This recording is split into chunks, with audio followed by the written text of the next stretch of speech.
90s கிட்ஸா உங்களுக்கு இன்னும் கல்யாணம் ஆகல? அதுக்கான காரணம் சொன்னா நம்புவீங்களா?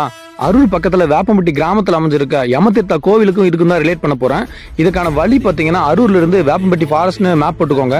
அங்கிருந்து ஒத்தையடி பாதை தான், நம்மளால 2 வீலர்ல போக முடியும். போயிட்டு வண்டியை பாதையிலே பார்க் பண்ற மாதிரி இருக்கும். காட்டுக்குள்ள ரைட் பண்றது கொஞ்சம் சேலஞ்சிங்கான விஷயமா தான் இருக்கும். ஆனா எனக்கு அது நல்ல ஒரு எக்ஸ்பீரியன்ஸா இருந்துச்சு. மேல போனதும் அங்க ஒரு சிவன் கோயிலை நம்மளால பார்க்க முடியும். சிவன் கோயில் பக்கத்துல ஒரு வீடு இருக்கு.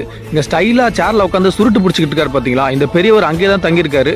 சோ எப்ப வேணா நம்ம போலாம், சேஃப் தான். அங்க ஒரு சில இன்ஸ்ட்ரக்ஷன் கொடுத்துருக்காங்க, லைக் குளிச்சதுக்கு அப்புறம் துணி அங்கே விட்டுட்டு போக கூடாதுன்னு. ஆனா நம்ம என்ன கேட்டிருக்கோம், கோவிலுக்கு முன்னாடி அப்படியே டவுன்ல கொஞ்சம் தூரம் இறங்கி போனா அங்கே பக்கத்துல 7 கன்னிமார்களை கொண்ட சிலைகள் இருக்கு. இந்த சிலைகளுக்கு பக்கத்துல போனா அந்த கன்னிமார்களோட மோகத்தினால நமக்கும் கல்யாணம் நடக்காது அப்படின்ற ஐதீகம் உண்டு.